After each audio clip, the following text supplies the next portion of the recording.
The letter arrived on a Tuesday. Willa Voss was sitting on the floor of her St. Louis apartment, surrounded by 3 cardboard boxes and a eviction notice that had been slipped under the door sometime before dawn. She had not opened the notice. She already knew what it said. The letter from Cormac Finch, attorney at law, Calhoun County, Illinois, was printed on cream-colored paper that felt heavier than anything else she owned.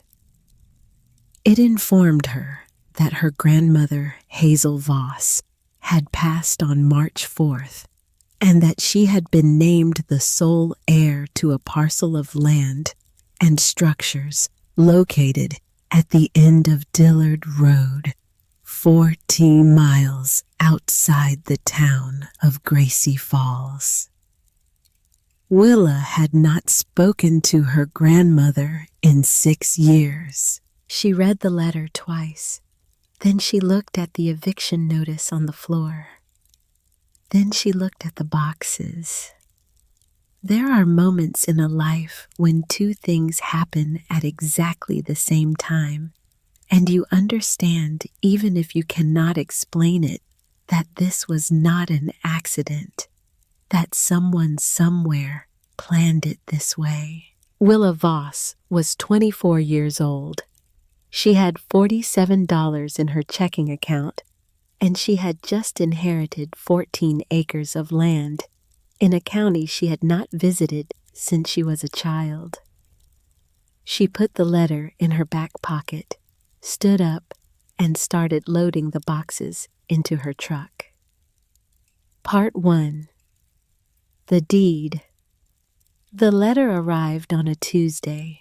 Willa Voss was sitting on the floor of her St. Louis apartment, surrounded by 3 cardboard boxes and an eviction notice that had been slipped under the door sometime before dawn.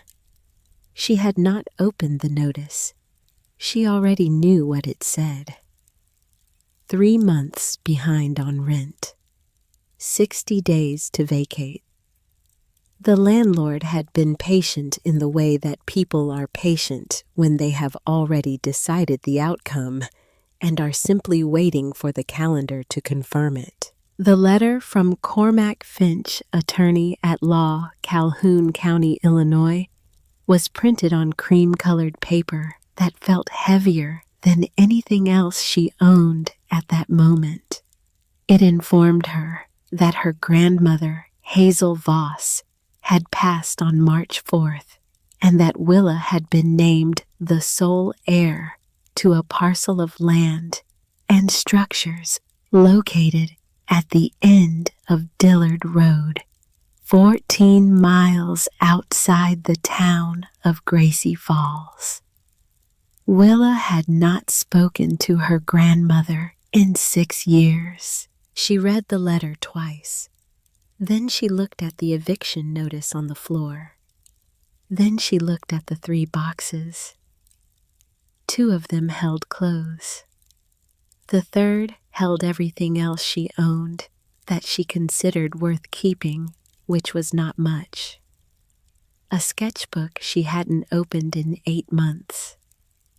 A cast-iron skillet that had belonged to her mother. A photograph of herself at age 9 standing in a field she no longer remembered squinting into the sun, holding something she couldn't quite make out in the image anymore. She had kept that photograph because she looked happy in it. Not performed happy. Actually, happy. The kind of happy that doesn't know it's being recorded. There are moments in the life when 2 things happen at exactly the same time, and you understand, even if you cannot explain it, that this was not an accident. That someone, somewhere, planned it this way. Willa Voss was 24 years old. She had $47 in her checking account. She had just inherited 14 acres of land in a county she had not visited since childhood. She put the letter in her back pocket, stood up, and started loading the boxes into her truck. She drove northwest out of St. Louis on Route 67 with the windows down because the air conditioning had stopped working in May, and she had not had the money to fix it. The fields on either side of the highway came up slow, at first industrial, and flat, the kind of land that belongs to commerce rather than farming. But somewhere past Jerseyville, the character of the land changed. The rows got longer. The sky got wider. The light fell differently lower and more direct, the way it falls when there is nothing between you and the horizon to interrupt it. She had called Cormac Finch's office from a gas station parking lot outside Alton. His receptionist had given her directions to the property in a tone that was professionally neutral, but carried underneath it the faint texture of someone who had been briefed on the situation and had formed a private opinion. Cormac Finch himself met her at the end of Dillard Road in a tan sedan with a briefcase on the passenger seat and the look of a man who had delivered this kind of news before and had learned that less was more. He was somewhere in his early 60s, broad-shouldered, with the kind of sunburn on his forearms that comes from working outdoors before switching to an office. He shook her hand firmly. He told her the basics as they stood beside their vehicles in the heat. 14 acres and 3/10. One farmhouse built in 1938, last occupied by Hazel Voss, up until 2 weeks before she passed. One secondary structure, a barn post and beam dating from the same era. One hand-dug well with a submersible pump installed in 2009. No mortgage, no liens. Property taxes current through the previous fiscal year. He paused after that last part the way people pause when they expect you to be surprised. Willa was surprised. She asked him how that was possible. He said that Hazel Voss had been what he called a deliberate woman. He said it the way you say something when you mean a great deal more than the words themselves contain.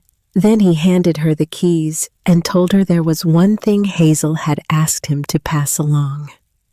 Not in writing, just a verbal instruction passed from Hazel to Cormac, and from Cormac to Willa, standing in the heat at the end of a gravel road in Calhoun County in the first week of June. He said her grandmother had been very specific about it. The barn first, not the house. The barn. Willa looked at him. He looked back at her with the careful expression of a man who knows more than he is saying and has decided that what he knows is not his to give. She took the keys and drove the last quarter-mile to the property alone. The farmhouse was white and leaning slightly east, as if it had spent 80 years listening for something in the fields and had tilted toward the sound. The paint was holding on more out of habit than intention. The porch sagged in the middle, but the railing was solid. A crow sat on the fence post at the edge of the yard and watched her park without moving. The barn stood behind the house, and to the left, its siding weathered to the color of old pewter. Both doors standing open, the way doors stand open in places where no one has been for a while. The tall grass had come up through the gravel path between the house and the barn. Seed heads brushed against her legs as she walked through it. She stopped at the threshold and let her eyes adjust. The interior was bigger than it looked from outside. 2 empty stalls along the left wall, their rails worn smooth from years of animal weight. A rusted cultivator against the far wall. Hand tools hung from wooden pegs above a workbench on the right side. Ropes coiled on the crossbeams. Light came in through gaps in the siding in thin white lines. And the dust inside those lines moved slowly, unhurried, the way dust moves in places that have not been disturbed. She stood in the middle of the floor and turned around once. That was when she saw it. Not a safe, not a locked chest. Nothing that announced itself as important. Just the workbench along the right wall, and on top of it, held flat by a mason jar filled with dried beans, a piece of oilcloth folded into a careful square. She crossed to it and lifted the mason jar away. The oilcloth had been folded and unfolded enough times that its creases had gone soft, like a road map kept in a glove box for 20 years. She unfolded it on the bench surface and smoothed it flat with both hands. It was a map, hand-drawn in pencil with some areas gone over in ink, the entire 14-acre parcel laid out in a way no county surveyor had ever bothered with. Every ridgeline marked, every low spot where water collected after rain indicated with a small curved line like a cup turned on its side. A dark patch near the center labeled clay firm with a small capital F. Another section along the eastern border labeled deep loam and underlined twice. And in the northeast corner, close to what had to be a seasonal drainage line, the word black written and then written again beneath it, as if once was not enough. 4 zones in total, each one mapped in terms of what it could do, not what it looked like, not what it was worth, what it could do. There was a note at the bottom written in the same forward-leaning hand Willa recognized from birthday cards received years ago before the silence between them had grown too wide to speak across. The land already knows what it wants. Your job is to ask the right questions. Willa stood at that workbench for a long time. Outside, a car passed on Dillard Road, and the sound of it moved through the fields and faded. Somewhere above her in the rafters, something small and feathered shifted its weight. The light through the siding gaps moved imperceptibly as the sun crossed. She refolded the oilcloth the way she had found it and tucked it carefully into the inside pocket of her jacket against her ribs. Then she walked back toward the farmhouse to find out what else had been left for her. The farmhouse interior was clean in the way that places become clean when someone has made deliberate peace with them before leaving. Not sterile, not abandoned, settled. The furniture was sparse and old and had the particular dignity of things that have been used honestly for a long time. A wooden table in the kitchen with 2 chairs. A cast-iron wood stove against the north wall with a stack of split oak beside it that would last well into winter. A single bookshelf in the front room holding field guides, a worn concordance, and 3 decades of seed catalogs organized by year. Willa moved through the rooms slowly. She found Hazel's reading chair by the east window positioned to catch the morning light. A pair of reading glasses rested on the arm. A library book sat on the side table with a receipt for a bookmark dated February 19th, 2 weeks before Hazel passed. She had been reading up until nearly the end. Willa stood by the chair and did not sit in it. In the kitchen, she opened the drawers one by one. Utensils, a flashlight with fresh batteries, rubber bands, matches in a waterproof tin, a folded county road map annotated in pencil, a roll of masking tape with a felt-tip pen tucked through it. In the third drawer, under a folded dish towel, a small brass key on a plain ring. She held it up. She didn't know what it opened. She set it on the table and kept looking.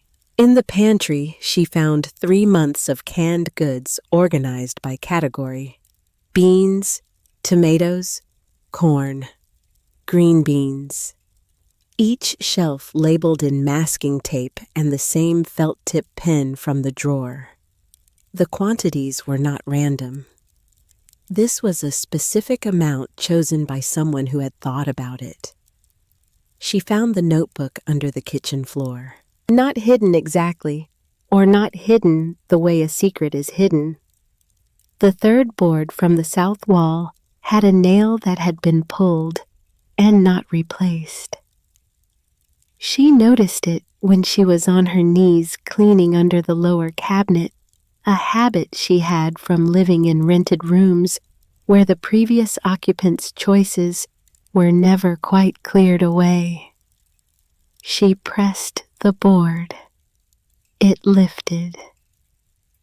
The notebook was wrapped in wax paper tied with kitchen twine.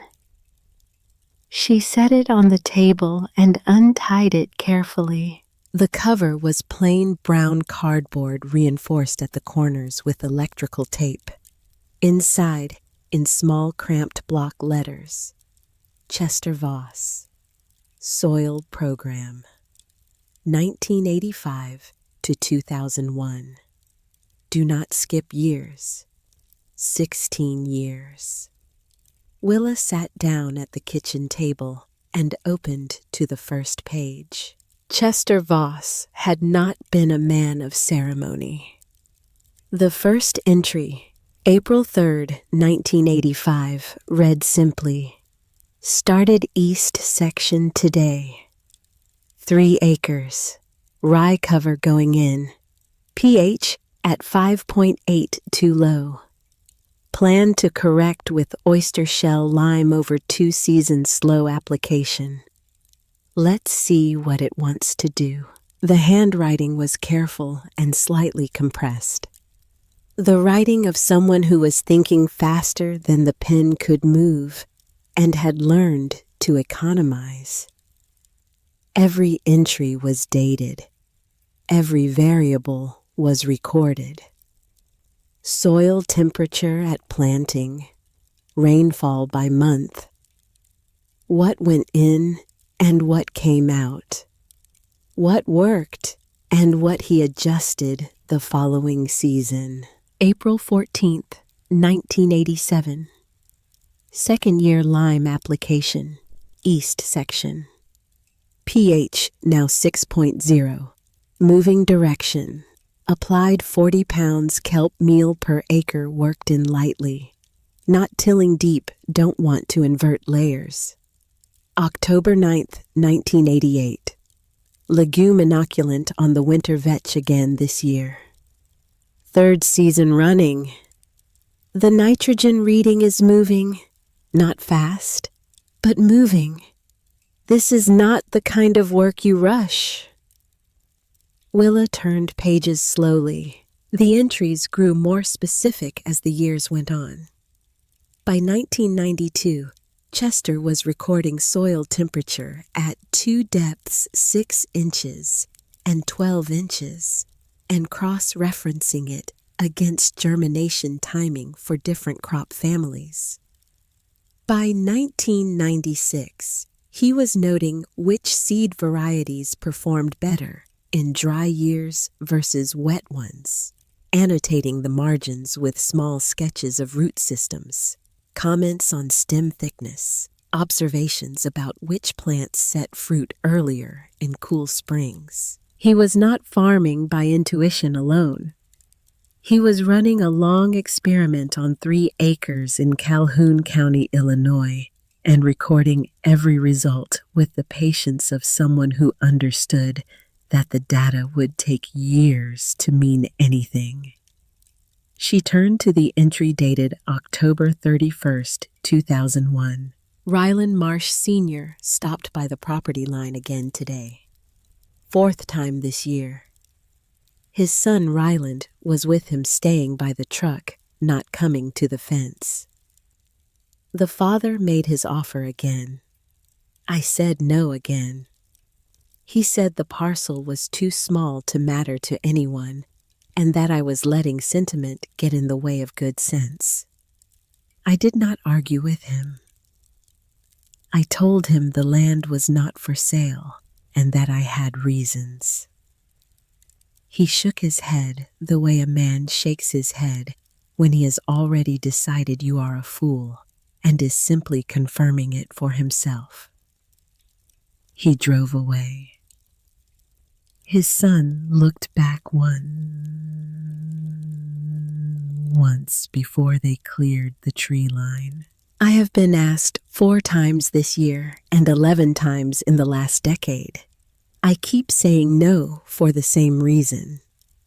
This land is not about acreage. It is about what is possible on a small piece of ground when someone pays attention long enough. I want there to be a record of that. I want someone to find this book and understand that the work was real and the results were real, and that neither of those things happened by accident. This land is to prove something for whoever comes after. Willa sat with that page for a long time. The kitchen was quiet. The afternoon light had moved and was coming through the west window, now long and amber, laying itself across the table in a warm diagonal. She could hear wind moving through the corn on the adjacent property. She could hear a truck pass on Dillard Road, slow down, and continue. She thought about her grandmother keeping this notebook for 23 years after Chester died, reading it, knowing what was in it, preparing a map that matched what he had documented, separating the two, deliberately hiding them in different places, ensuring that whoever came to claim this land would have to walk every corner of it before they understood what they had. She thought about the key in the 3rd drawer that she still hadn't identified. She thought about the $47 in her checking account and the eviction notice folded in her jacket pocket beside the oilcloth map. She closed the notebook, set it on the table beside the small brass key, and went outside to walk the property before the light was completely gone. The land was quiet in the way that working land goes quiet when it is resting between seasons. Not empty. Resting. The difference is something you feel rather than see, a kind of stored pressure beneath the surface. The same way a field looks flat from the road, but tilts and hollows and rises when you are actually standing in it. Willa walked the eastern boundary first, following the fence line down toward the creek drainage, a seasonal watercourse marked on Hazel's map as a narrow line with small horizontal tick marks, the cartographic notation for intermittent flow. The creek bed was dry now, late summer, but the soil on either side of it was darker than the soil anywhere else on the property. Darker and looser, the kind of structure that holds its shape when you squeeze a handful, but breaks cleanly along natural lines instead of crumbling to powder. She crouched and picked up a handful. She turned it in her palm. She was not an agronomist. She had not studied soil science. What she knew about dirt was what she had read in the 3 weeks between receiving Finch's letter and arriving here, which was not much. But she had grown up making things with her hands, and she knew the feeling of good material. She knew the difference between something that would hold and something that would fall apart under pressure. This would hold. She followed the fence north to the corner of the property and stood there looking back across the length of the eastern section. The map had marked this area with symbols she now understood to mean high organic, moisture-retentive soil.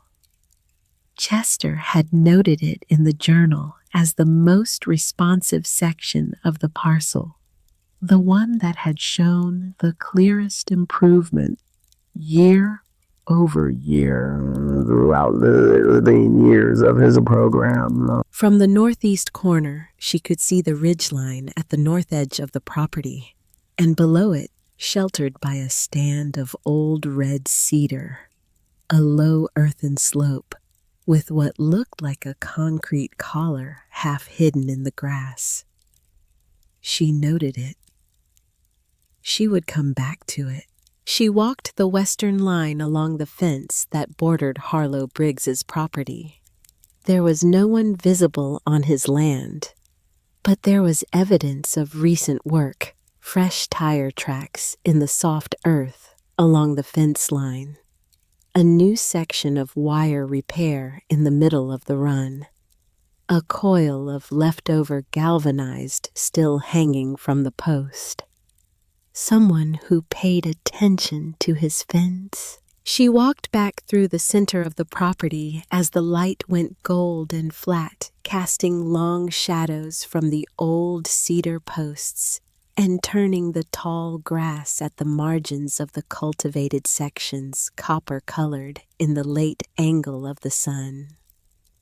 The barn was visible from most of the property. The farmhouse behind it. The whole 14 acres contained enough to see in a single long view from the right position. She stopped in the middle of the parcel and turned 360 degrees. 14 acres. Everyone in Gracie Falls, she suspected, thought that was a punchline. A woman in her 20s with no farming experience. No capital, no plan showing up to claim a strip of ground that had been sitting untended for 2 seasons. She had already felt the quality of the attention on her from the moment she drove into town, that particular Midwestern surveillance that announces itself through things that are not said rather than things that are.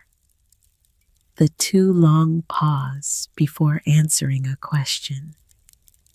The careful way of saying nothing while meaning everything. She was not unaware of how this looked. She was also looking at the results of 16 years of quiet documented soil work and thinking about what it meant that nobody standing on Dillard Road looking at this parcel had ever known it was there. Ryland Marsh came on the 3rd day. She was in the barn when she heard the truck. She recognized the sound before she saw it, the particular engine note of a large late-model pickup driven by someone who expects roads to make way for them. She set down the length of fence wire she had been examining and walked to the barn door. The truck was a black F350 clean current model, pulling up the gravel drive at a pace that was not quite a stop and not quite a continuation. The man who stepped out was 66 years old, thick through the shoulders, wearing work clothes that were clean in a way that suggested they were for appearance rather than labor.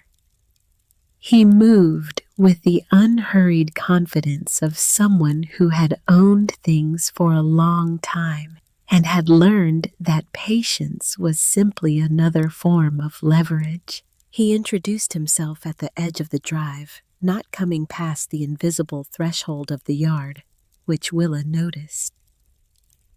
He said his name. He said he had known Hazel for 40 years, which was true in the way that certain statements are technically accurate without being exactly honest. He said he was sorry for her loss. He said if she needed anything at all during this transitional period, she should not hesitate. Willa thanked him. He looked at the barn. He looked at the fence line along the eastern edge. He looked at the house. None of these were casual glances. They were assessments. He said he understood she might be figuring out her situation, and that if at some point she wanted to talk about options for the property, he would be a reasonable person to talk to. He used the word reasonable twice in 3 sentences, which Willa noted. She said she was still getting oriented. He nodded slowly, the nod of a man who has heard that answer before and knows what it usually leads to. Then he mentioned, as if it had just occurred to him, that property taxes for the county's second filing period came due in late July, 6 weeks away. He said this with the tone of helpful information freely given. He said the previous owner had kept things current, which was admirable, but that things change, and it was good to be aware of timelines. He said he hoped she would feel welcome in Gracie Falls. He got back in his truck and drove out the same way he had come in. Willa stood in the drive for a moment after the sound of his engine had faded into the fields. Then she went back inside and found the county assessor's office number in the folded road map she had discovered in Hazel's kitchen drawer.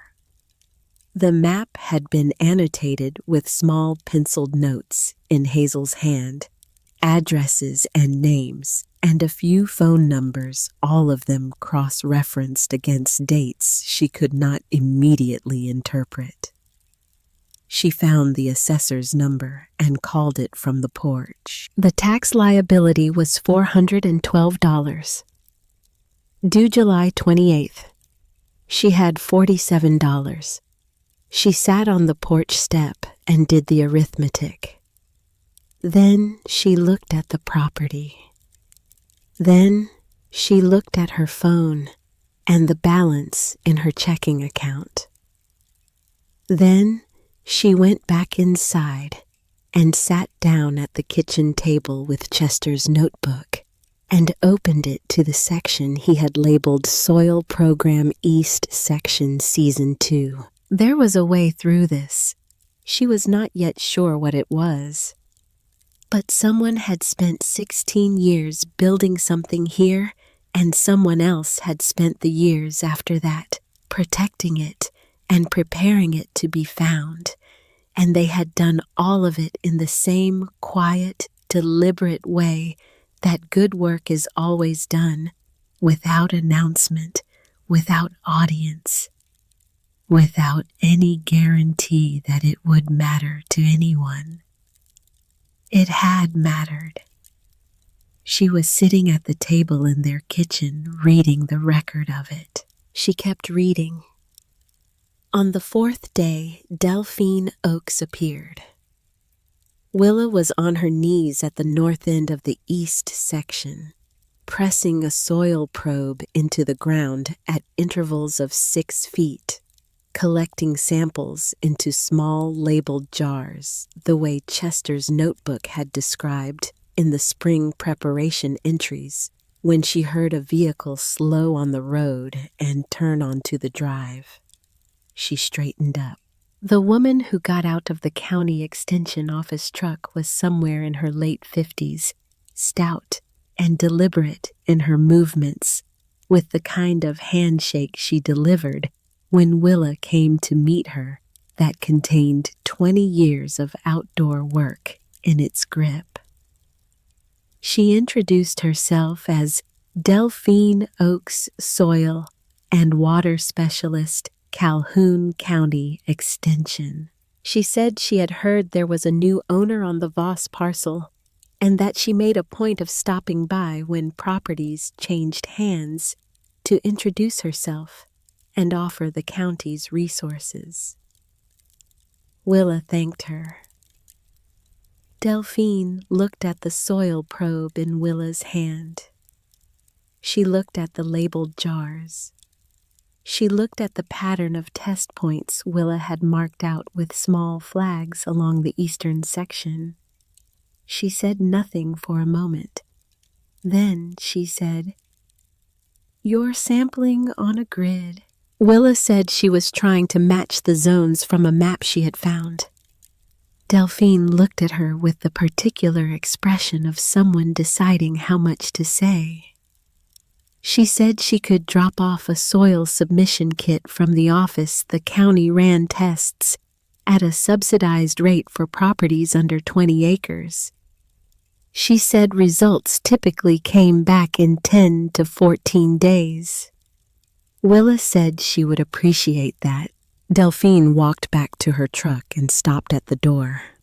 She looked at the east section for a moment with an expression that was difficult to read, something between professional neutrality and something older and more private.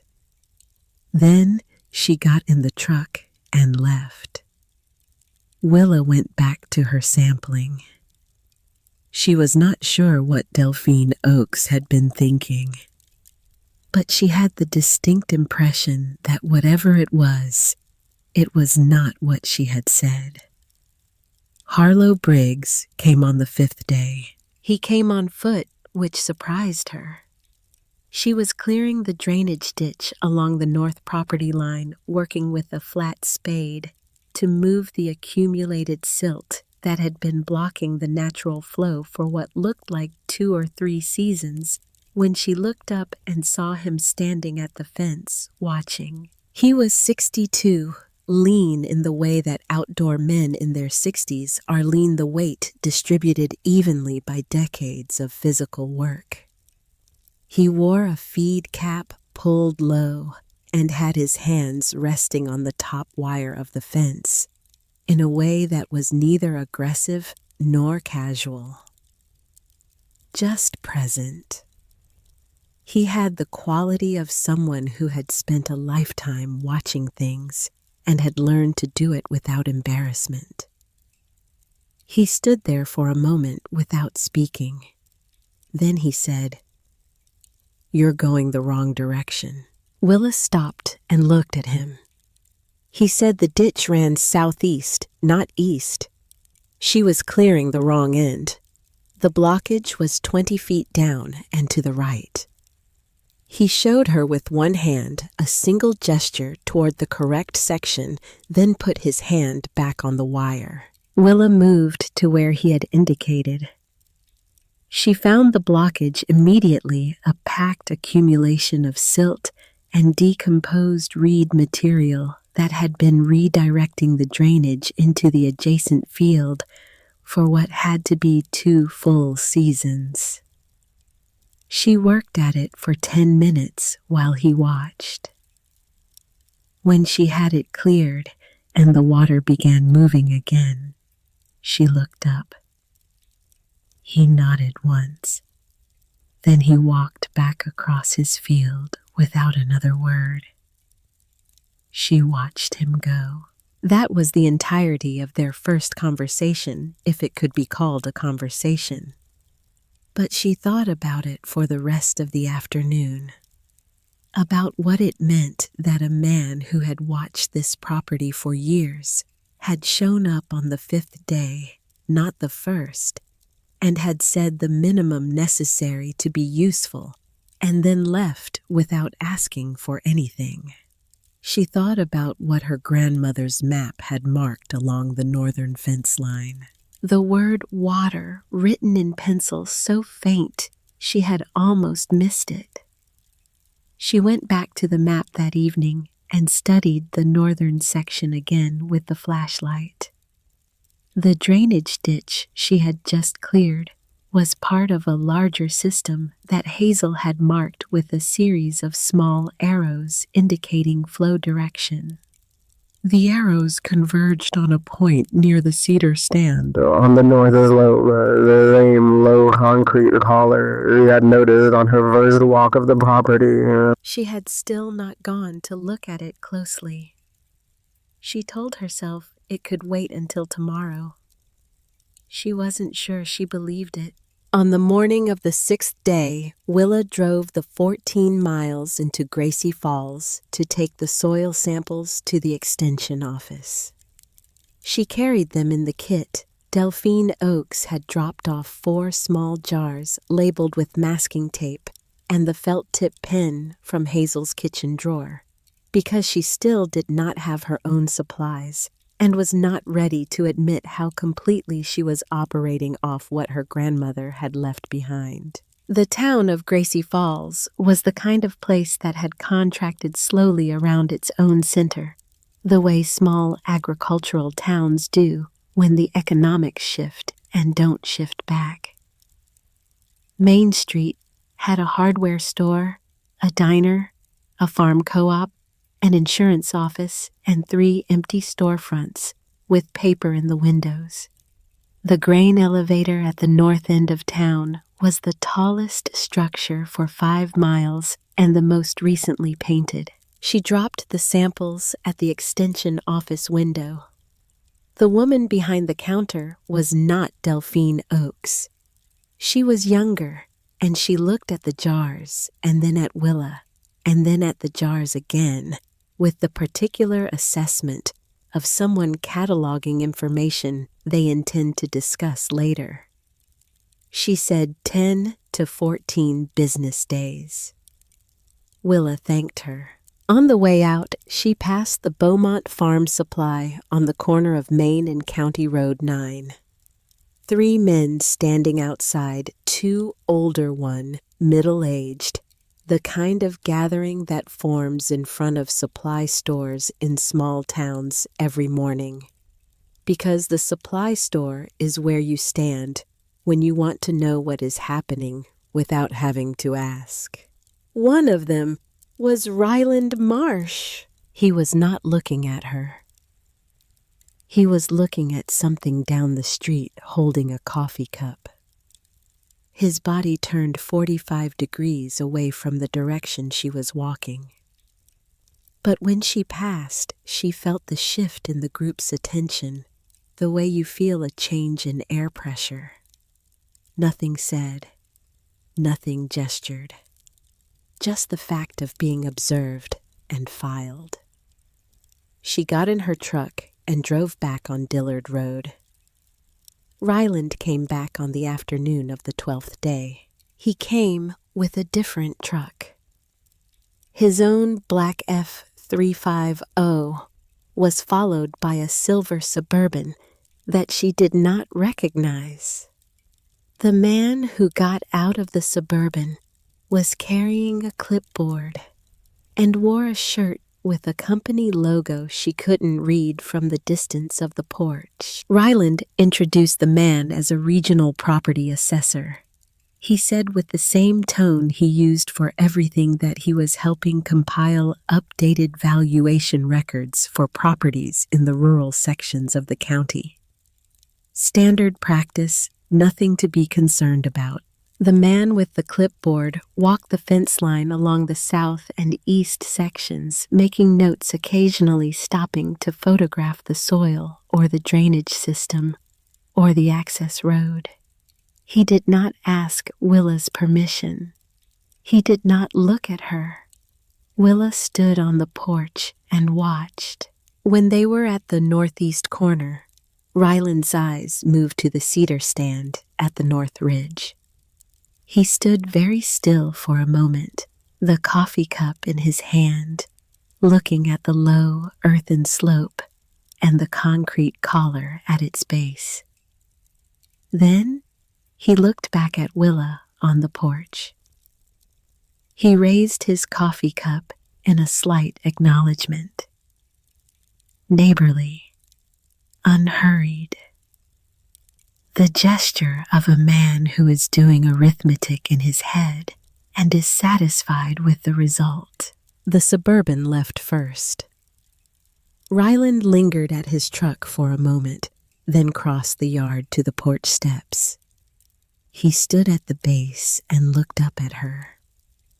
He said he wanted her to know that his offer was a serious one, and that he hoped she would treat it as such.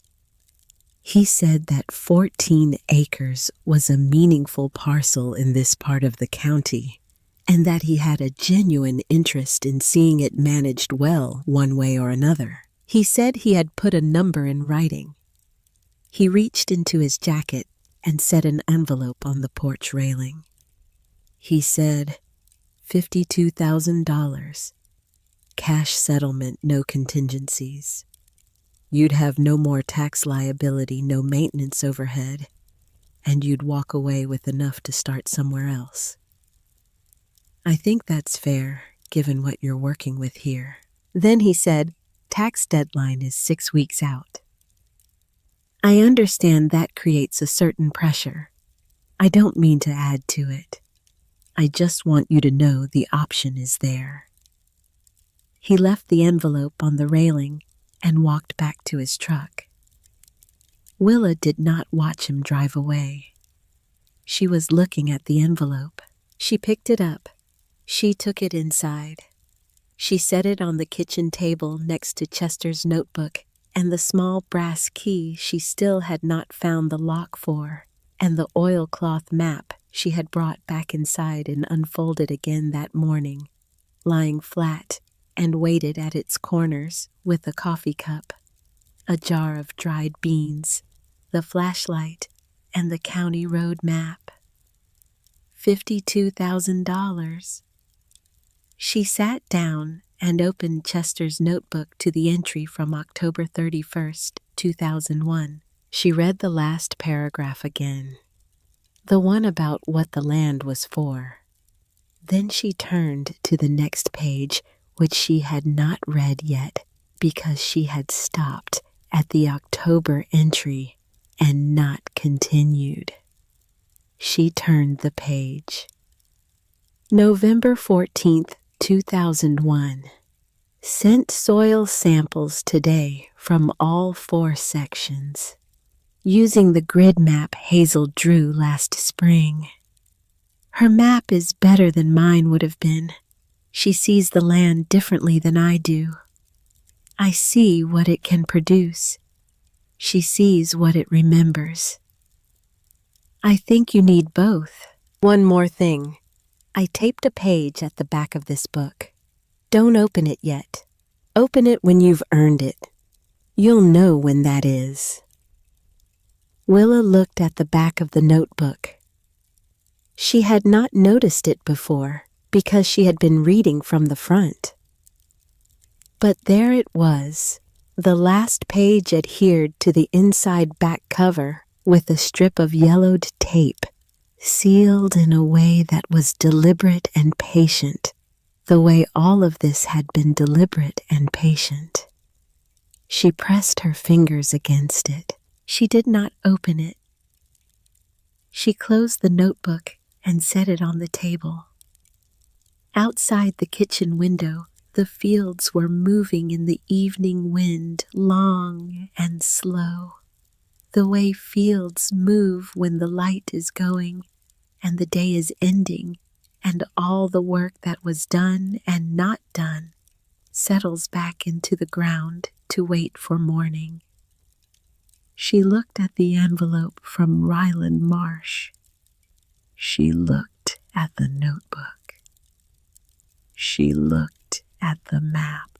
Then she got up, found Hazel's masking tape and felt-tip pen in the kitchen drawer, and labeled the envelope with a single word in Hazel's own handwriting. Style, block letters, careful and forward-leaning. She wrote, "Not yet." She put it in the third drawer under a dish towel next to the small brass key, and she went out to walk the north ridge before the light was completely gone. She needed to see what was at the top of that slope. She had been waiting long enough. Part 2. The dry season. The rain stopped on June 14th. Not dramatically, not with a final hard storm that cleared the air and left the fields smelling of wet earth and new possibility. It simply stopped the way ordinary things stop, without ceremony, without announcement.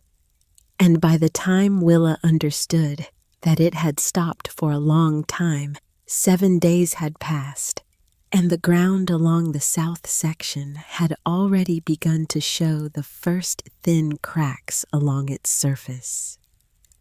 Hairline fractures running parallel to the old cultivar rows, like something written in a language she was still learning to read. She had been on the property for 3 weeks by then.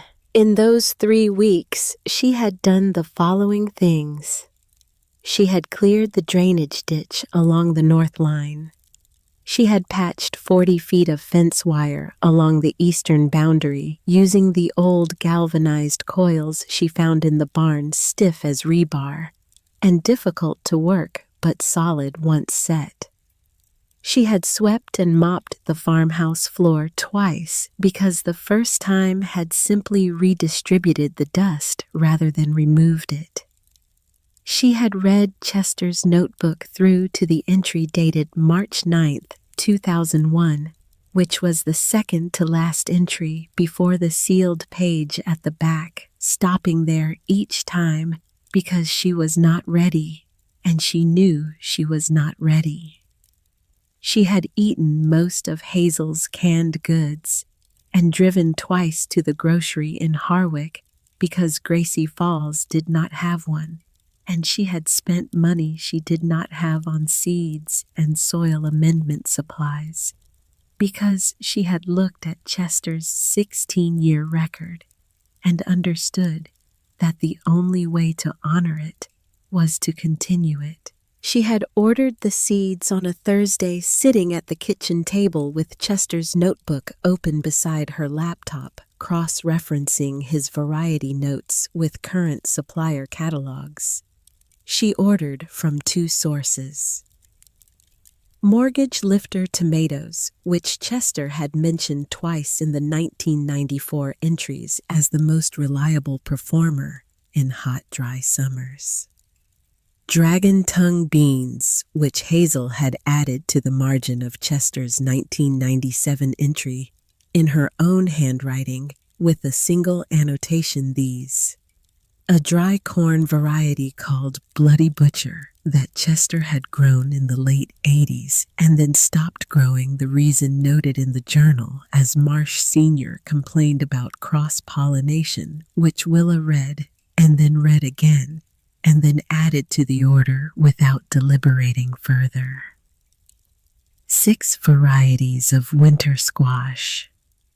The total came to slightly more than she had, and she covered it with the last available credit on a card she had been carrying since her second year of college. She did not allow herself to calculate the remaining balance. What she understood, standing at the edge of the property on June 14th, watching the last gray clouds move east without releasing anything, was that she had planted herself into a situation from which there was now no comfortable exit. The seeds were ordered. Some were already started in the cold frames she had built from salvage lumber, and 3 old storm windows she had found stacked behind the smokehouse under a canvas tarp. The soil prep was underway. The tax deadline was 5 weeks away, and it had stopped raining. She went to the North Ridge that evening. She had gone the first time 6 days ago, the evening after Ryland left his envelope on the porch railing. She had walked up the slope through the cedar stand in the last of the light and stood in front of the concrete collar and looked at it for a long time without doing anything. It was approximately 4 feet in diameter, set flush with the ground, with a cast iron cap bolted over the opening. The cap had a lifting ring that had rusted into a reddish oval, still functional but stiff. Around the base of the collar, the ground was faintly lower than the surrounding area, a slight depression that Willa had initially read as erosion, but now understood as settlement, the kind that happens when something substantial sits in the earth for 50 years. She had come back twice since then, and each time had stood looking at it without opening it, not because she was afraid of what was inside, but because she understood in the way she was beginning to understand things about this property, that timing mattered, that the act of opening something was different from the act of finding it, and that the difference had consequences.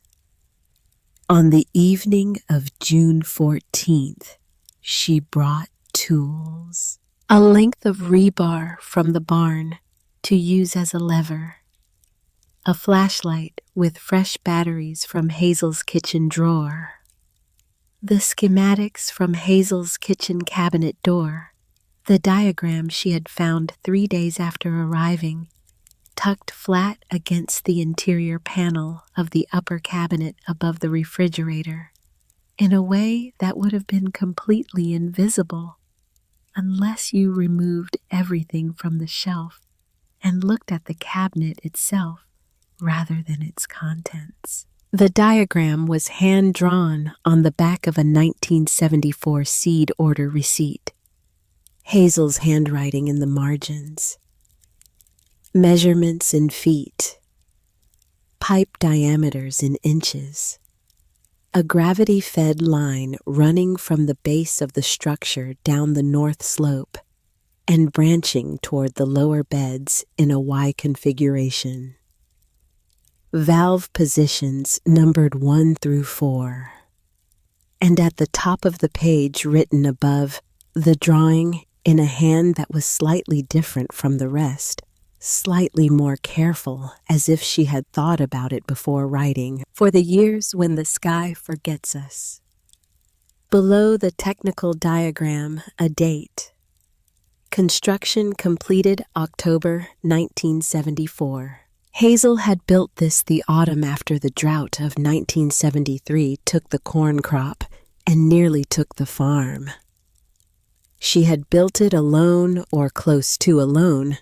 The diagram showed a structure that one person with the right knowledge and enough time could have executed without outside help. 8 feet deep, 6 feet in diameter, poured concrete walls and floor.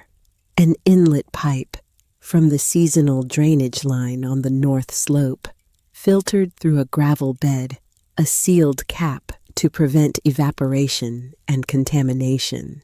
According to the diagram, at full capacity, it held approximately 12,000 gallons.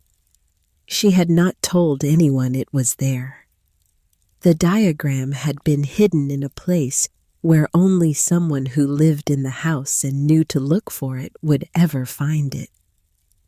Willa thought about Chester's notebook entry from November 2001, the one where he had written that Hazel saw the land differently, that she saw what it remembered. She thought he knew about the cistern eventually. He had to have, but he had respected the fact that it was hers to tell. She set the rebar under the edge of the cap and leaned her weight against it. The bolt mechanism was stiff from years of disuse, but it had been designed for exactly this kind of moment for the year, when the sky forgot for the granddaughter with the rebar and the flashlight and the dying credit card balance and the seeds in the ground. It turned, slowly with resistance, and then with a deep mechanical click as the locking mechanism released. She lifted the cap. She pointed the flashlight down.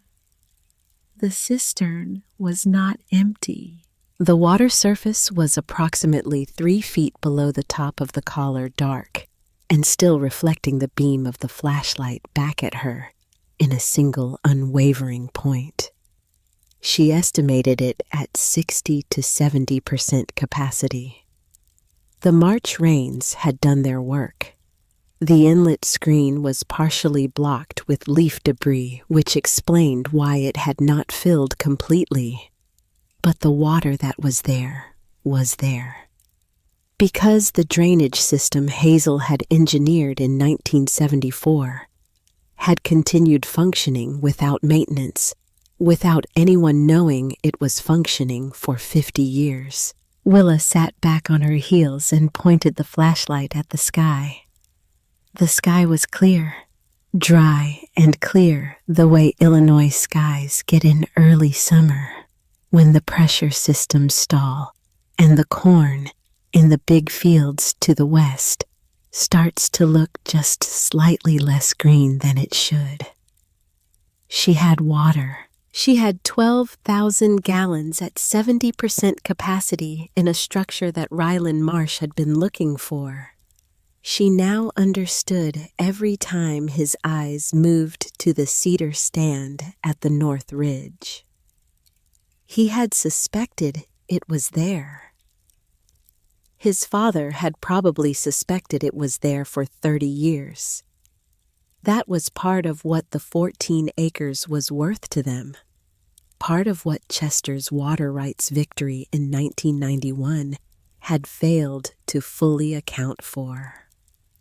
The surface rights and the documented subterranean access were one thing. A functioning private cistern fed by the north drainage line was another thing entirely. She replaced the cap carefully. She did not lock it back. She would need to access it again soon. She walked back down the slope through the cedars in the dark, feeling her way between the trunks by memory. And by the time she reached the edge of the cleared ground, the plan had mostly assembled itself in her head, the way plans do, when you have been thinking around the edges of something for long enough that the center finally becomes obvious. She needed to get the cistern fully operational in the next week, clean the inlet screen, check the valve sequence against Hazel's diagram, trace the gravity-fed lines down the slope to the lower beds, and assess what condition the pipe joints were in after 50 years. Order replacement parts for anything that had deteriorated. She would need $94 she calculated for parts and connectors based on the specifications in the diagram. She had $94. She checked twice to be sure. She went inside and made a list. The soil test results came back 11 days into the dry stretch. Delphine Oakes called at 7:40 in the morning, which told Willa something before the conversation even started. Extension office specialists did not call at 7:40 in the morning for routine results. They mailed them, or they had the desk assistant call during office hours, or they attached a form to an email with a brief note of interpretation. Delphine called herself. Before 8 in the morning, Willa was outside checking the cold frames when the phone rang. She pulled off her work gloves and answered it standing in the dew-wet grass at the edge of the north beds. Delphine said she had the results from the Voss parcel samples.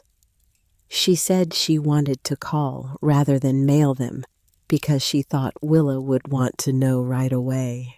She said the organic matter reading from the east section was 4.7%. She said the pH was 6.1 across all 4 sample sites, within 1/10 of a point in every case, which was the most consistent multi-site reading she had seen in Calhoun County in her 22 years with the Extension Office. She said the East Section results were the highest organic matter readings in the county's documented testing history since 1993. When the Extension Office had begun its current standardized protocol. She said all of this in the measured, careful tone of a professional who has learned to deliver surprising information without editorializing. But underneath the professional tone, there was something else, a quality of attention, the way a voice changes when a person is saying something they have been waiting to say for longer than the current conversation. Willa sat down on the cold frame lid. She did not say anything for a moment. Delphine said, whoever worked that east section knew what they were doing, and they did it for a long time. Willa said 16 years.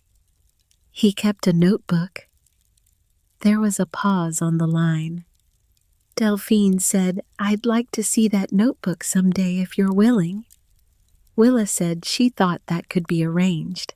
She thanked Delphine and set the phone down in the grass beside her and looked out at the east section.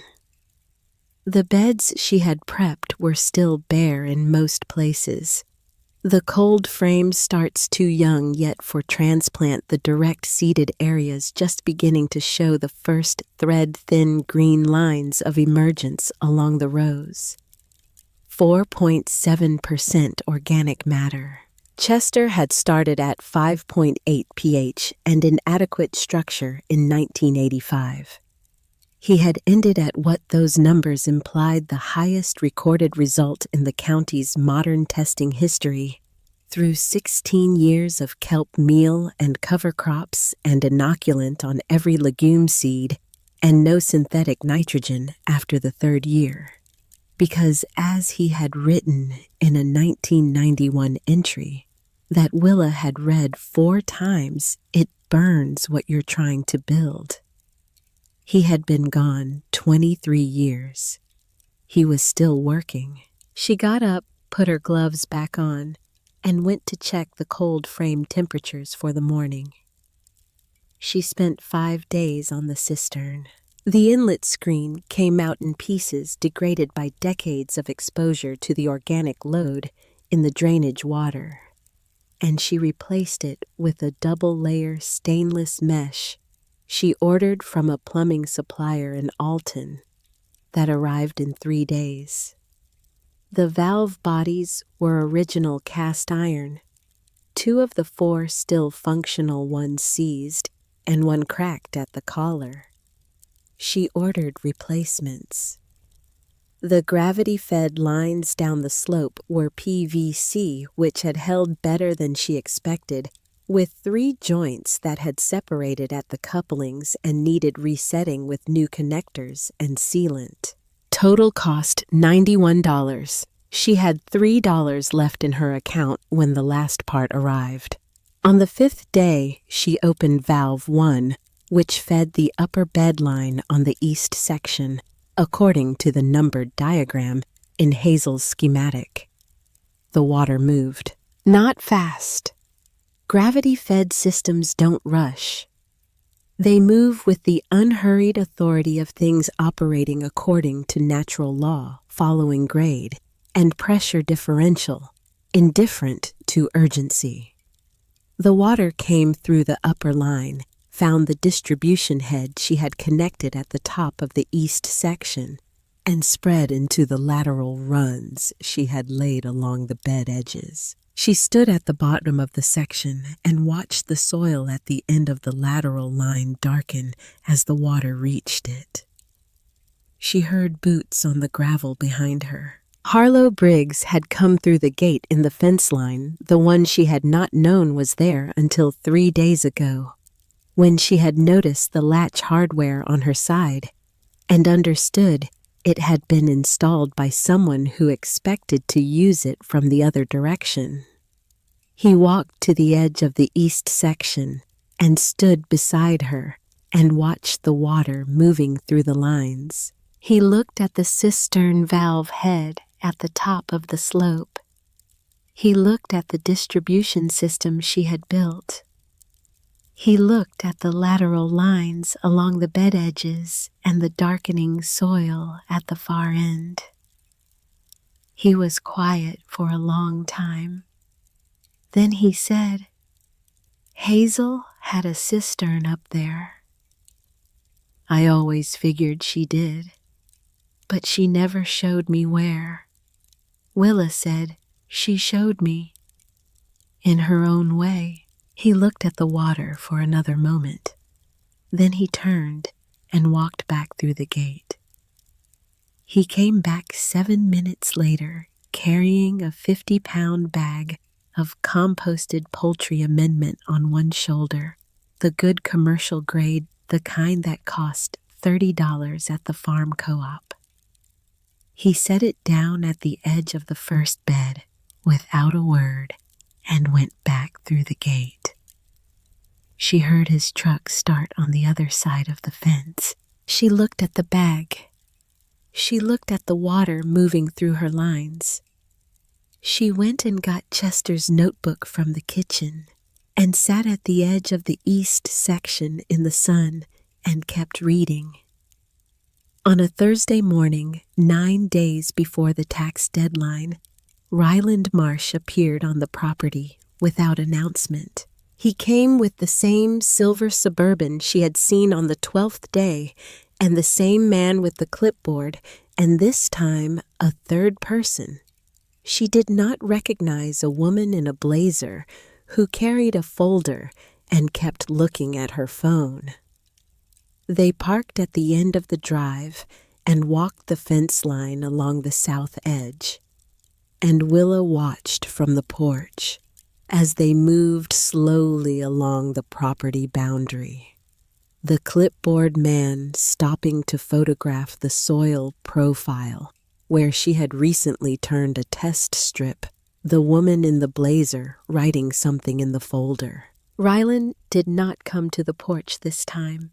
He stood at the eastern fence corner and looked at the north ridge for a long time, long enough that Willa set down her coffee and walked out to the fence line herself. She asked what they were doing. Ryland said it was a follow-up assessment for the county records. Routine. She said she had not been notified. He said notification was not always required for external assessments on adjacent properties. She said they were standing inside her property line. He looked at the ground, then at the fence as if recalculating. Then he smiled the smile of a man who has made an error and found it unimportant and stepped back to the other side of the fence wire without apology. The woman in the blazer was looking at her phone. The clipboard man was taking a photograph of the North Ridge tree line of the cedar stand of the low earthen slope where the cistern sat beneath its cast iron cap. Willa said clearly and without heat, "I'd like all three of you to move back to the road." Ryland looked at her. She looked back at him. He nodded once to the others. They walked back to the road without hurrying the way people walk when they want to suggest that the direction they are going was already their intention. Ryland stopped at the end of the drive. He said, "The offer is still open. I want to make sure you know that." Willa said, "I know." He said tax deadline is 9 days out.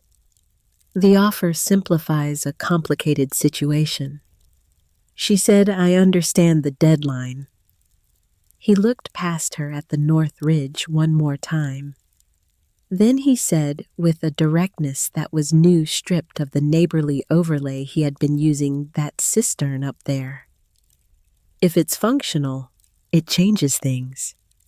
For you, and for the value conversation." Willa said nothing. He said Hazel was a careful woman.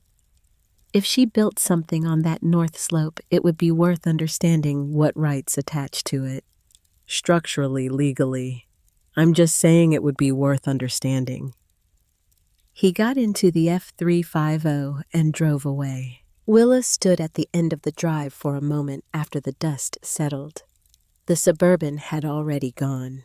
A meadowlark was calling from the fence post at the eastern corner. The same post it called from every morning, indifferent to the conversation that had just taken place beside it. She went inside and opened the county assessor's website on her laptop. She typed in the parcel number from the deed documents. She pulled up the full property record. Under supplemental structures, the cistern was not listed, which meant either Hazel had never disclosed it, which was her right under the property's construction date and the disclosure requirements of 1974, or the county's records were simply incomplete, which was also possible. Either way, it was not in the official record. And if it was not in the official record, then its existence was, legally speaking, something that only the current property owner and anyone she chose to inform was aware of. She thought about the way Ryland had looked at the cedar stand every single time he had been on the property. She thought about what Delphine Oakes had said about organic matter, about the east section's soil being built over 16 years by someone who had documented every variable. She thought about Chester's water rights victory in 1991, the one she did not yet fully understand, the one she had not yet gone to look up, the one that an anonymous message on her phone was about to direct her toward. That message came 4 days later. It came at 11:17 p.m. on a Monday while she was sitting on the porch in the dark, listening to the insects in the fields and thinking about the tax payment that was 5 days away and the $3 in her checking account. The number was a Calhoun County area code she did not recognize. The message contained 11 words.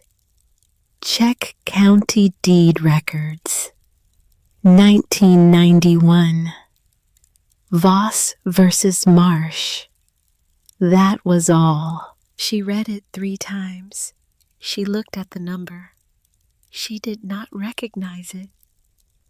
She saved the message and set the phone on the porch railing and looked out at the fields for a long time. Then she went inside, set her alarm for 7:30, and went to sleep. She was going to the county records office in the morning. She went to the extension office first, not because she had planned to, but because Delphine Oakes's truck was in the parking lot when she drove past. And something that had been forming in the back of her mind for the past 2 weeks crystallized into a specific question she needed to ask before she looked at anything in the county records. Delphine was at her desk. She looked up when Willa appeared in the doorway with an expression that was professionally neutral and contained within it somewhere the quality of someone who had been expecting this visit. Willa sat down across from her. She said, "Someone sent me an anonymous message last night. They told me to look at the 1991 deed records. Voss versus Marsh." Delphine looked at her steadily. Willa said, "I'm not asking you to confirm or deny anything. I just want to know if there's something I need to understand before I walk into that records office." Delphine was quiet for a moment. Then she said, "The county extension office has documented water table readings for this part of Calhoun County going back to 1978. The Eastern Aquifer Recharge Zone that feeds the subterranean water table under this section of the county has a primary access corridor that runs along the eastern boundary of your property," she said. "That's public information. It's in the extension records. Anyone can look it up." She said the 1991 legal proceeding created a recorded easement and usage right tied to that corridor. The right runs with the land, which means it transferred with the deed when you inherited the property. She said all of this looking directly at Willa, her hands flat on the desk, her voice even and professional. Willa said, "How long have you known this?" Delphine said, "Long enough to know that Hazel knew it too." Willa thanked her and stood up. At the door, she stopped. She said, "The text message. Was that you?" Delphine looked at her paper calendar on the desk. She turned 1 page forward and 1 page back. She said, "My office hours are Monday through Friday, 8 to 4:30. If you have follow-up questions about the soil results, you're welcome to stop in anytime." Willa nodded. She walked out to her truck and sat for a moment in the parking lot with both hands on the wheel. Then she drove to the county records office 4 blocks north and went inside to read the file from 1991. The truth about what the ground had been keeping was waiting for her there. She had been waiting for it longer than she knew. Part 3. What the ground keeps. The county records office smelled like paper and cold air conditioning, and the particular stillness of places where the past is stored in physical form, organized by year and parcel number, and the dry, bureaucratic language that outlasts everyone it describes. The clerk was a man in his mid-50s, with reading glasses pushed up on his forehead and the careful movements of someone who had spent decades handling documents that other people found urgent. Willa gave him the case reference she had pulled from the anonymous message, adding what Delphine had told her about the year and the parties.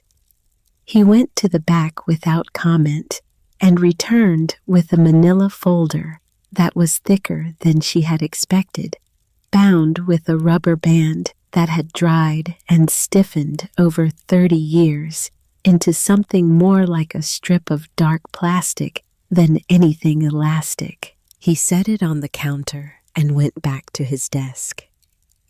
She carried it to the reading table by the window. The folder contained 41 pages. She read all of them. Chester Voss had filed the initial complaint in March of 1991 against Beaumont Marsh Sr., doing business as Marsh Agricultural Holdings, alleging unlawful interference with established water access rights along the eastern boundary of the Voss parcel, specifically the subterranean recharge corridor that fed the seasonal drainage line and the groundwater table beneath the eastern section of his property. The complaint was precise and detailed in the way that complaints are precise and detailed when they have been prepared by someone who has been watching and documenting for a long time before deciding to act. Attached to the complaint were 16 pages of Chester's own records, soil moisture readings by season going back to 1985. Water table measurements taken at the eastern boundary at 2-month intervals. A detailed timeline of incidents in which Marsh Sr.'s drainage modifications on the adjacent eastern property had demonstrably reduced the water flow into the Voss parcel's recharge zone. Photographs, dates, quantities. Chester had been keeping this record in parallel with his soil program notebook, a second 16-year document that Willa had not found because it was not in the house or the barn. It was here. Filed in the Calhoun County Records Office in 1991, entered into evidence and sealed into the public record where it had been sitting for 33 years. Marsh Sr. had contested the complaint for 7 months. The county court had ruled in Chester's favor in October 1991, establishing a recorded conservation easement and priority water access right tied to the eastern boundary of the Voss parcel. The right was permanent. It ran with the land.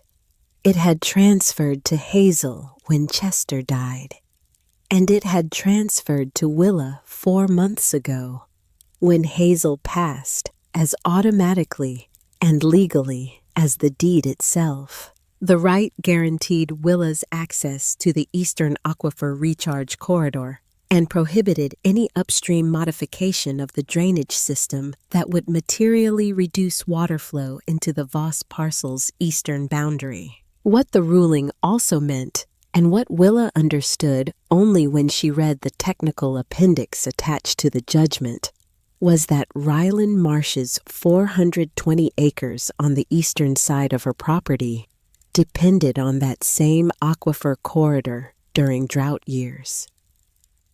His eastern fields, the ones he irrigated from a well system installed in 2003, drew from the same subterranean source. The priority right Chester had established in 1991 meant that in any year of shortage, Willa's access was legally senior to Marsh's. In a dry year, whoever held the Voss parcel held the upstream position. And it had not rained in 22 days. She sat at the reading table for a long time after she finished the last page. Through the window, she could see a section of Main Street, a truck pulling into the farm co-op, a woman walking a dog on the opposite sidewalk, the grain elevator at the north end of town standing against a sky that was still clear and dry and entirely indifferent to what she had just read. She thought about Ryland Marsh standing at her fence line looking at the cedar stand. She thought about the assessor he had brought the photographs they had taken of the North Ridge. She thought about the way his voice had changed when he mentioned the cistern, the directness that had come through the neighborly overlay like a frame showing through old paint. He had known about the 1991 ruling. He had grown up knowing about it.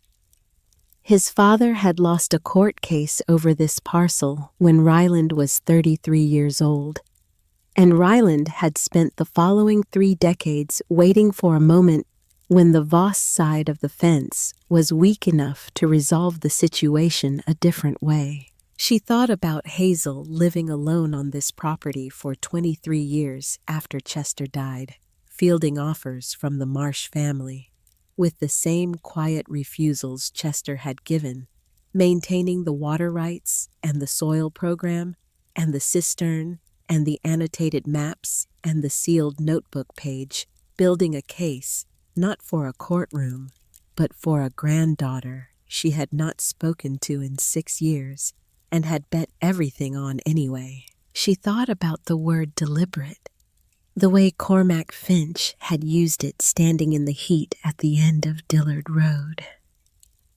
She gathered the pages, returned them to the folder, and handed it back to the clerk. She thanked him. She walked out into the dry June heat and stood on the sidewalk for a moment. Then she got in her truck and drove to Ryland Marsh's office. His operation was headquartered 3 miles east of Gracie Falls, on a property that announced its scale immediately: a long gravel lane lined with mature oaks, a main house set well back from the road, a cluster of equipment buildings behind it, a grain storage complex visible from the highway. The land around it was green, but strained the soybeans in the near fields, showing the pale, slightly yellowish cast that comes in the 3rd week without rain, the color of a crop that is managing but not thriving. His fields were dry. She pulled up to the main building, which served as his farm office, and went inside without calling ahead. The woman at the front desk looked at her with the expression of someone who recognized her without knowing her name and said she would check if Mr. Marsh was available. Ryland appeared in the inner doorway less than 2 minutes later, which told her he had been expecting this visit, if not today, then sometime this week. He looked at her with an expression that had reorganized itself from the version he wore at her fence line. This one was more careful, more contained. He invited her in. He closed the door. His office was the office of a man who wanted visitors to understand that he was serious. A large desk, current aerial photographs of his acreage on the wall, annotated with field numbers and crop rotations. A county map behind him with his property boundary marked in red. The Voss parcel was on that map, outlined but unmarked, the way you might leave a piece of a puzzle out of the frame to indicate that it is still in play. She set the folder on his desk. Not her copy. She had requested a photocopy from the clerk before leaving, using $4 in quarters from the coin dish on the counter, her last $4, and left the original in the file where it belonged. She set the photocopy on his desk and did not sit down. She said, "I spent this morning at the county records office." He looked at the folder. He did not open it. He said, "I know what's in there." She said, "Then you know that the water access right is mine. Senior priority. Established 1991. It transfers with the deed." He said, "I know what the ruling says." She said, "Your eastern fields are drawing from the same aquifer. In a dry year, my priority is legal and enforceable." He was quiet for a moment. He said, "It's been a dry stretch. Could still turn." She said it could. "But you brought an assessor onto my property twice to look at the North Ridge. You knew about the cistern.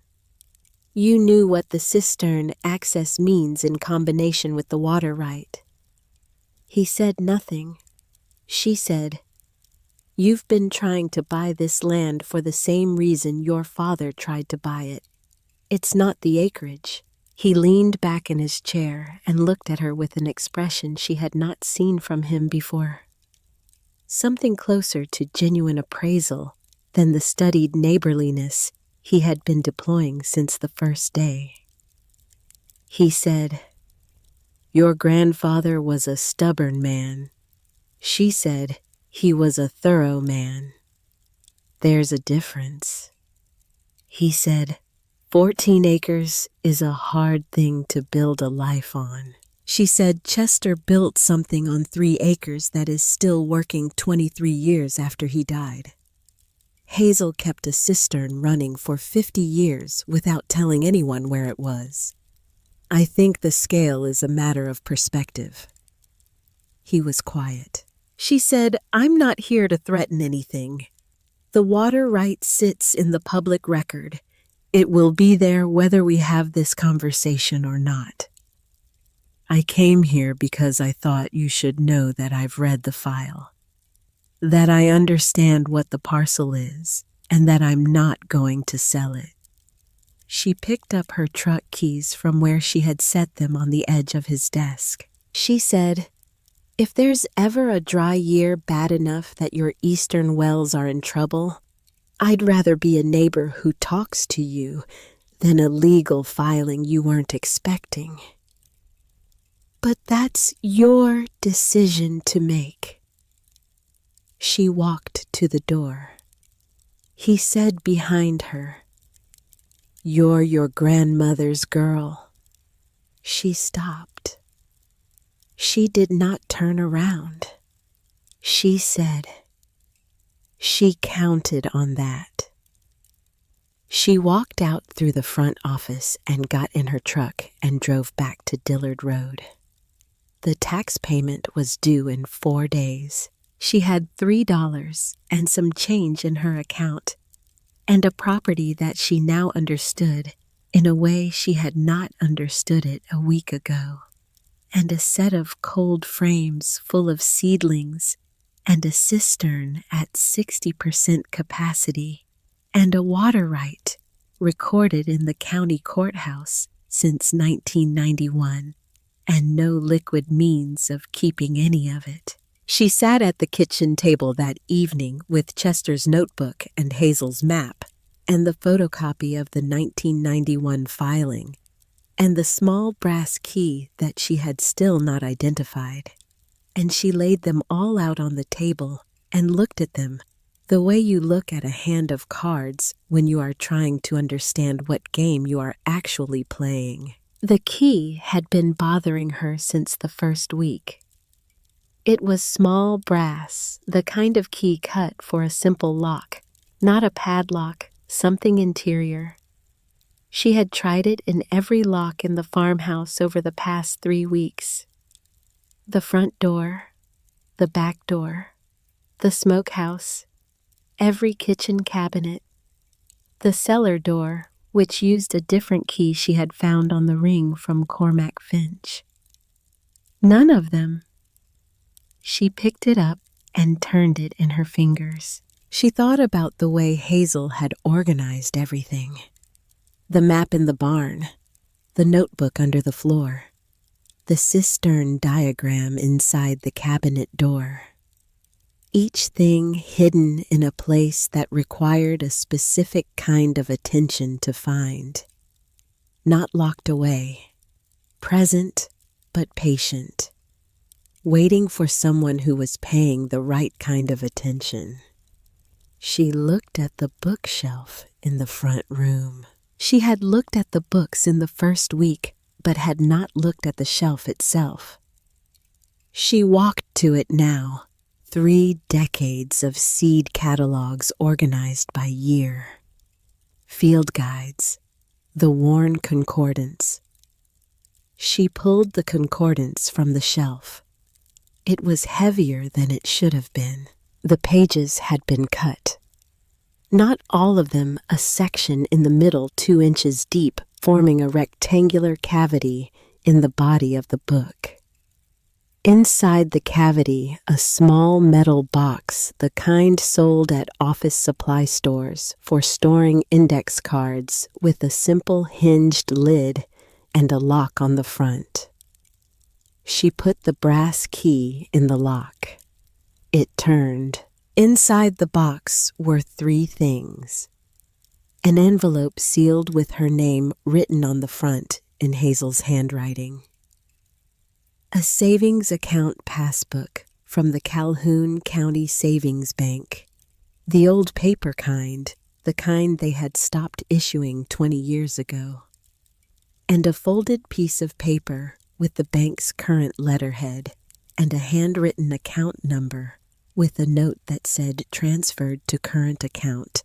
Ask for Marion at the front desk she knows. She opened the passbook first. It recorded deposits made twice a year, April and October, from 1978 through 2019. 41 years of entries, each one between $200 and $800, occasionally more in good years. The kind of savings that don't announce themselves. The kind that accumulate the way soil organic matter accumulates slowly, consistently, without anyone watching over a period of time long enough that the result surprises even the person doing the arithmetic. She did the arithmetic. The total deposits over 41 years came to just over $31,000. She opened the folded paper with the current account number. The transferred balance updated to the date of Hazel's death was $18,400. Interest over the years, some withdrawals, she could not account for the net result of 4 decades of quiet, deliberate saving. She sat with that for a long time. Then she opened the sealed envelope. Hazel's handwriting unhurried the forward-leaning capitals she recognized from birthday cards and the map in the barn and the note at the bottom of Chester's diagram. It said, "The account is yours. Use what you need for the taxes first. What's left is for the season." I always found that April and October were the moments that determined everything. Pay attention to those 2 months, and the rest of the year will follow. The bank will know you're coming. I told Marion about you. I told her you'd be stubborn about it, which I mean as a compliment. The land is not a gift. It is an argument I've been making for 50 years. You're the conclusion. Don't thank me. Just stay. Hazel. Willa set the letter flat on the table and pressed her palms against it. Outside the kitchen window, the fields were dark and still. The cistern was holding on the north ridge. The cold frames were holding along the east section. The seedlings inside them were a week from transplant, strong from the slow hardening process she had been running them through 10 minutes outside, then 20, then an hour, then 2. The way you teach anything to bear what it will eventually have to bear. She stayed at the table for a long time. Then she drove to the Calhoun County Savings Bank in the morning and asked for Marion. Marion was 71 and had worked at the bank for 44 years and had known Hazel Voss for most of them. She shook Willa's hand with both of hers and said she was glad to finally put a face to the name, and the way she said finally suggested that she and Hazel had discussed this moment in some detail. She transferred the account into Willa's name in 20 minutes. She printed the current balance on a slip of paper and folded it once and handed it across the counter. Willa opened it. The balance was $18,400 and some cents.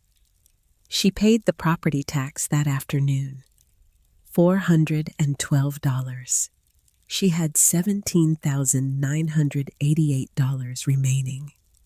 She drove back to the farm and sat in the truck at the end of the drive for a moment before going in. $18,000 was not a fortune. In agricultural terms, it was a single season's operating budget for a very small operation, and that was if everything went right, and nothing ever went entirely right in the first season. But it was real. It was documented. It had been built over 4 decades by a woman who had understood that the ground you stand on is only as secure as the preparation underneath it, and that preparation was a thing you did in the good years so that you had something in the bad ones. She went inside and started transplanting tomatoes the next morning. The dry stretch broke on July 3rd. Not violently, not with the thunderstorm drama that everyone in Gracie Falls had been predicting and hoping for, and quietly disbelieving in for 3 weeks. It broke the way Illinois summers sometimes break with a slow overnight system that came in from the northwest after midnight and laid a steady soaking rain across the county for 11 hours. Willa woke at 3 a.m. to the sound of it on the farmhouse roof and lay still for a long time listening. By morning, the fields were dark, and the creek bed at the eastern boundary had water moving in it for the first time since mid-June, and the soil in the east section, which had been drawing from the cistern every other day through the worst of the dry stretch, absorbed the rain with the particular readiness of ground that has good structure, pulling the water in and holding it rather than letting it sheet off the surface the way compacted or depleted soil does. She stood at the edge of the east section in the rain and watched it. The tomatoes had been in the ground for 11 days. The dragon-tongue beans were 6 inches tall. The winter squash had set its first true leaves. The bloody butcher corn in the south corner was knee-high and climbing. The rain fell on all of it. She stayed outside until she was soaked through and then went in and made coffee and called her mother. She had not called since February. That was 5 months. Her mother answered on the second ring, which meant she had been waiting the way mothers wait when they have decided to be patient. Her mother asked if she was all right. Willa looked out the kitchen window at the rain on the east section, at the tomato rows and the bean rows and the corn in the south corner, and the cistern on the north ridge that had carried her through 3 weeks of dry without failing. She said, "I think I finally know what I'm doing." Her mother was quiet for a moment. Then she said, "Your grandmother would have loved to hear that." Willa said, "I know." They talked for 40 minutes. It was the longest they had talked in years. The farmers' market in Belfry ran on Saturday mornings from June through October in the parking lot behind the county co-op on Elm Street. Willa had driven past it twice in June, once in July. Noting the configuration, the traffic patterns, the ratio of produce vendors to craft vendors, the way the serious buyers moved through the rows with bags already open and a specific quality of intention. She set up her first table on a Saturday in mid-July. She had loaded the truck the night before a full flat of mortgage lifter tomatoes, deep red and heavy. The kind of tomato that does not photograph well, because photographs cannot convey weight or smell, but that communicates everything necessary the moment you hold one. Dragon tongue beans in 2 varieties, yellow with purple, streaking bundled in quarter-pound portions. Because she had learned from reading Chester's market notes in the back of the journal that presentation mattered not for vanity, but because it was a form of respect for the work. 3 varieties of summer squash. The first of the winter squash, 3 specimens she had picked early to show the variety rather than the volume. She had set up the table by 7:15, and she was sold out of tomatoes by 9:30. She had brought 64 pounds. The man who bought the last flat was not a regular market customer. He introduced himself as the executive chef of a farm-to-table restaurant in Springfield, 40 miles east, that had been looking for a regional tomato supplier for 2 seasons. He held a mortgage lifter in one hand and a dragon tongue bean in the other, and looked at them with the focused attention of a professional evaluating raw material. He asked about her growing practices. She told him no synthetic inputs, deep mulch water retention, 16-year soil program that she had inherited and was continuing. She said she could provide documentation if he needed it for his sourcing disclosures. He looked at the tomato in his hand. He said, "How much of this can you do consistently?" She thought about the cistern. She thought about the East Section's organic matter reading. She thought about Chester's variety notes and the 16 years of data on what this specific ground produced in hot, dry summers. She said, "More than I have today. I'm in the first season." He bought the remaining stock at a price that was 20% above her posted rate. He left her his card and a standing order request for the rest of the season weekly delivery and a conversation about the following spring that was specific enough to function as a commitment without being formalized as one. She thanked him, and he thanked her, and he carried his boxes to a white cargo van with the restaurant name on the side and drove east towards Springfield. She stood behind her empty table for a moment. 3 Giant hang down from her, she became aware of a presence she recognized without looking directly at. Harlow Briggs was standing at the edge of the market with a canvas bag over one shoulder and a coffee cup in his other hand. He was not looking at any of the stalls. He was looking at the space where her table was at the empty crates and the white cargo van pulling out of the lot. She looked at him.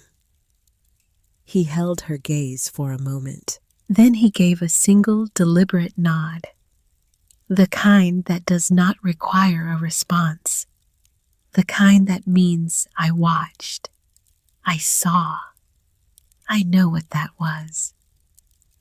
He turned and walked away through the market without stopping at any other table. She began breaking down her display. Ryland Marsh was not at the Belfry Market that morning. She had noticed his absence the way you notice the absence of a specific weather pattern, not as relief exactly, but as information. He was not there because he did not need to be there. What had happened at that table and in that parking lot and in the season that had produced what was on that table had resolved itself without requiring his witness. The 41 pages in the county records office were still there. The water right was still recorded and senior and enforceable. The cistern was at 40% capacity after the dry stretch refilling now with the July rain. The soil in the east section was what it was 4.7% organic matter, the highest reading in the county. In 30 years, the result of 16 years of work by a man who had kept a notebook and a woman who had built a cistern, and together had laid the foundation for a granddaughter they had prepared for, without ever being certain she would come. None of that required Ryland Marsh to see it to be real. She loaded the truck and drove back on Dillard Road with the windows down, and the morning already warm, and the fields on either side of the road showing the deep green that comes after a soaking rain, the color of a season that has decided to continue. That evening, she sat on the porch with Chester's notebook. She had been avoiding the sealed page at the back for 6 weeks. Not because she was afraid of it, because Chester had written in the second to last entry that she would know when she had earned it. She had taken that seriously. She had been trying to understand what earning it looked like, what condition needed to be met before the moment was right. Sitting on the porch in the July evening with an empty truck and a standing order from a Springfield restaurant, and $4 more in her account than she'd had this morning, and the rain-wet fields stretching out to the east where the creek was running again, she thought, this is probably it. She opened the notebook to the back. The tape had dried to the point where it released without tearing the page, just a soft separation clean, as if it had been waiting to let go. Chester's handwriting. No date. If you are reading this, you stayed through a dry season. I don't mean a season without rain, though, that too. I mean the season when it would have been easier to go. When the offers were on the table, and the account was low, and the neighbors were watching, and the sky was not cooperating. You stayed through that. That is the only qualification that matters for what I am going to tell you. This land is not special because of what it is. It is special because of what was done to it deliberately over a long time by people who were not certain anyone would ever notice. We were not farming for an audience. We were farming for the record, for the proof that a small piece of ground properly attended to builds something that compounds, not just in the soil, in the people who work it. You will find your own reasons to stay. They will be different from mine and different from Hazel's. That is as it should be. The land will teach you what it taught us. It just needs you to be here long enough to listen. One more thing. Below the north ridge inside the cedar stand, there is a flat stone at the base of the largest tree. Lift it. That's all. She sat with the letter for a long time. Then she got up and walked across the dark property toward the north ridge, using the flashlight from Hazel's kitchen drawer, following the slope up through the cedars, until she found the largest tree which she knew, because she had walked this ridge enough times now to know each tree by its silhouette against the sky. At its base, half covered in moss, a flat stone approximately the size of a dinner plate. She crouched and lifted it. Beneath it was a small tin, the kind that once held hard candy, sealed with electrical tape. Inside the tin, wrapped in a piece of oilcloth, a single photograph. The photograph showed 2 people standing in the east section of the property in what appeared to be late summer, the corn in the south corner, tall behind them, the beds between them in full production. The man was Chester, younger than any image she had seen of him, somewhere in his mid-40s, laughing at something outside the frame. The woman beside him was Hazel, one hand raised against the sun, looking directly into the camera, with an expression that was not quite smiling, but held something better than a smile. The certainty of someone who knows exactly where she is and has chosen to be there. On the back of the photograph, Hazel's handwriting. Recent. The ink not faded. This was our favorite season. We always thought the next one would be better. We were usually right. Willa held the photograph in the beam of the flashlight for a long time. The cedars moved around her in the night wind. Below the ridge, the property lay quiet, the beds and the barn and the farmhouse, with its single porch light burning the fields, stretching out to the creek, and beyond it to the county road and the town and the county and everything else. All of it indifferent to the fact that something specific and real and carefully built was taking root on 14 acres at the end of Dillard Road. She put the photograph in her jacket pocket against her ribs next to where she had carried the oilcloth map on her first day. She did not go back to the house immediately.